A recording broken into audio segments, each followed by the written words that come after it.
কাঠগোলাপ দিয়ে আজকে ভিডিওটি শুরু করলাম। এত সুন্দর মোম কিভাবে কি, সো লেটস সি। আজকে ভিডিওটি থাকবে এই মোমবাতি নিয়ে, কিভাবে এত সুন্দর একটা মোমবাতি তৈরি করলাম। এদিকে হচ্ছে আমি একটু গাছ দিয়ে সাজিয়ে দিয়েছিলাম, দেখোই কত সুন্দর লাগতেছে, মানে এত সুন্দর। তোমরা কিন্তু অন্ধকারেও এটা জ্বালিতে পারবা। এই দেখো, এটা কিন্তু গন্ধে মশাও চলে যাবে যখন তোমরা এটা বন্ধ করে দিবে। So let's see. Hey guys, আসসালামু আলাইকুম, মাই সব channel, welcome to my another blog. তো গাইস, এটা তো দেখতেছে একটা কৌটা। এখন এই কৌটা দিয়ে হচ্ছে আমি বানাবো এই মোমবাতিটা। এটা হচ্ছে একটা বেজলিনের কৌটা, মামনির বেজলিন।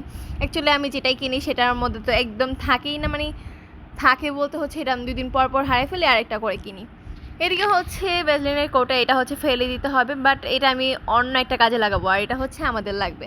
এদিকে হচ্ছে একটা কটন বাট নিলাম, একটু তুলা নিলাম, এবং হচ্ছে এই কটন বাটের নিচের টুকু হচ্ছে এটা কেটে নিতে হবে। সো এটা হচ্ছে কেটে দিলাম পরিমাণ মতো এই কৌটার। So let's C. এখানে হচ্ছে কৌটার ভিতরে তুলাটা ভরে দিছি, আর হচ্ছে এই যে পরিমাণ মতো কেটে নিয়েছি, তোমরা তো দেখতেই পারছো। দেন এদিকে হচ্ছে কিছু গাছপাতা দিয়ে আমি হচ্ছে একটু সাজিয়ে দিলাম, জাস্ট একটু ডেকোরেশনের জন্য। এই মোমবাতিটা কিন্তু এখনও আমার কাছে আছে, যেহেতু উপরে একটু তেল দিয়ে দিয়েছিলাম, এই জন্য হচ্ছে গাছগুলো এখনও নষ্ট হয়নি। সো এই তো, নেক্সট পার্ট দেখতে কমেন্ট, বাই।